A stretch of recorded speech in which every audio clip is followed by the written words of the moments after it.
Halo Bang Bimo dan Bang Danu. Perkenalkan, nama gue Sony. Gue ini adalah orang yang logis dan kurang percaya sama hal-hal berbau mistis. Gue saat ini tinggal di Bekasi dan kerja sebagai HRD di salah satu perusahaan di kawasan Bekasi. Di sini gue mau cerita tentang kehilangan bayi gue yang ada di dalam kandungan istri. Bukan karena keguguran, tapi karena ada sesuatu lah. Entah ini percaya atau nggak percaya, tapi gue sendiri yang ngalamin ini. Gue nikah di bulan September 2020 dengan istri gue. Selepas nikah, gue langsung memilih pisah rumah dengan orang tua dan mertua, dan memilih ngontrak rumah di perumahan yang sebenarnya nggak terlalu jauh dari rumah orang tua kita. Karena gue pikir akan lebih tenang jika tidak ada campur tangan orang tua. Oke, sebagai gambaran, kontrakan rumah yang gue tempati itu tipe 36. Jadi kalau masuk rumah ada ruang tamu yang langsung kelihatan dapur dan tempat cuci piring. Di sebelah tempat cuci piring tuh ada pintu kaca yang langsung ngadep ke kebun belakang, yaitu hamparan pohon pisang yang luas banget. Entah punya siapa. Di kamar mandi, posisinya saat itu ada semacam ukuran kotak kecil tepat di atas pintu kamar mandi, yang kata si pemilik rumah tadinya tuh mau dipasang kipas kecil, tapi nggak jadi. Akhirnya cuma ditutup pakai semacam triplek aja, dan buat gue nggak jadi masalah. Alhamdulillah 2 bulan gue nikah, atau sekitar November 2020, gue dan istri dikasih rezeki sama Allah Subhanahu Wa Taala berupa kehamilan anak pertama. Dengan posisi saat itu istri gue kerja di Jakarta dan gue di Kabupaten Bekasi. Istri gue selalu pulang kerja naik kereta, dan alhasil pas maghrib selalu masih di jalan, yang konon katanya itu dilarang untuk ibu hamil. Namun apa daya, karena gue juga gak memungkinkan untuk ngejemput ke Jakarta atau ke stasiun Bekasi. Di sini nih awal mula petaka itu. Semenjak hamil, istri gue selalu bilang kalau setiap kali dia ke kamar mandi, dia selalu merasa ada yang memperhatikan dari atas plafon itu.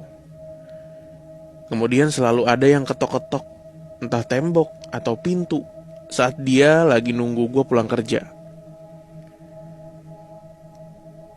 Juga hampir setiap malam, dia mimpi ketemu anak kecil yang matanya hitam dan selalu nunjuk-nunjuk ke arah perutnya. Dia pun berkata, "Mau itu." Dalam mimpinya nih ya. Yang paling parah, pernah satu malam sekitar jam 11-an, dia lompat dari kasur dan langsung buru-buru nyalain lampu kamar. Karena kata istri gue ada 2 pasang mata merah dan tinggi yang ngeliatin dia di pojok pintu. Setelah 3 bulan, gue pun mulai merasa janggal.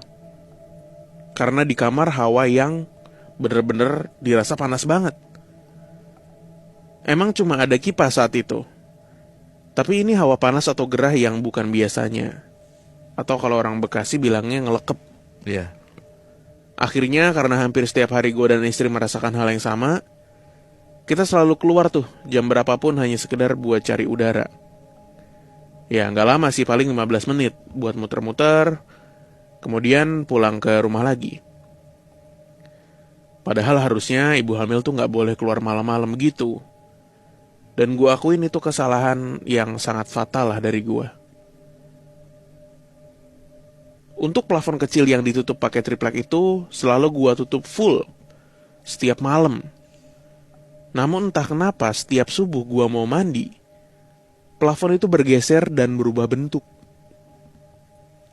Awalnya gue pikir itu tikus. Namun lama-kelamaan gue pikir kalau itu tikus, otomatis pasti jatuh. Tapi ini enggak. Dan bentuk si triplek itu kadang nutup setengah aja, atau kadang menjadi bentuk acak. Dan gue rahasiain ini dari istri gue, karena gak mau buat dia takut. Logika gue pun dibuat runtuh di bulan Maret 2021. Sore itu istri gue ngomong kalau dia ngerasa ada yang ngeliatin dan bersiul di atas plafon kamar mandi. Akhirnya karena kita mau keluar rumah, maka gue diemin Dan baru pada saat pulang ke rumah sekitar jam 8-an, gue langsung masuk ke kamar mandi.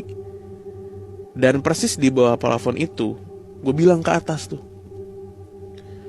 "Saya minta tolong, jangan ganggu saya dan keluarga saya, karena saya nggak ganggu kalian. Tapi kalau siapapun kalian terus ngeganggu, maka jangan salahin saya kalau kalian saya ganggu balik." Dan lo tahu apa yang terjadi? Seketika itu triplek yang nutupin plafon yang bolong itu kayak diangkat dan dibanting ke bawah. Dan itu jelas banget di depan mata kepala gue. Tepat saat gue berhenti ngomong kata terakhir. Gue langsung keluar kamar mandi dengan muka pucat, tapi tetap berusaha tenang depan istri gue. Awal Agustus 2021 gue pindah rumah nih, ke lingkungan yang lebih baik menurut gue. Sambil menyiapkan kelahiran anak gue, karena menurut dokter saat cek terakhir di bulan Juli 2021, HPL istri gue tuh di pertengahan Agustus. Dan saat 2 hari menjelang kelahiran anak gue datang buat ngecek lagi untuk memastikan persiapan dokumen dan lain sebagainya. Tapi hasil USG sore itu kosong. Bayi gue hilang. Gak ada bayi, Pak, di dalam perut istri Bapak. Cuma itu kalimat yang gue denger dari dokter, dan seketika tangis istri gue pecah. Dan gue gak tahu apa yang harus gue lakuin. Semuanya kayak sia-sia. Saat itu juga gue langsung pulang buat manggil Ustadz untuk mengetahui apa yang terjadi, karena gue yakin ini bukan masalah medis. Setelah Ustadz datang, istri gue yang saat itu sedang tiduran di kamar ngadep kaca, gue bangunin sambil pegang tangan dia. "Mah, bangun, ada Pak Ustadz." Tapi dia cuma diem aja. Pak Ustadz yang ikut masuk ke kamar pun cuma bilang ke gue untuk lepasin tangannya, karena itu bukan istri gue. Gue kaget dan gak ngerti apa yang dimaksud. Gue pun cuma ikutin apa yang Pak Ustadz minta. Pak Ustadz pun membaca beberapa ayat suci Al-Quran, dan istri gue kepanasan, atau mungkin kerasukan. Dia pun bilang, "Saya kasihan sama dia. Saya mau bawa dia. Dia sendirian. Dia milik saya." Itu adalah kalimat berulang-ulang yang diucapkan oleh istri gue saat itu.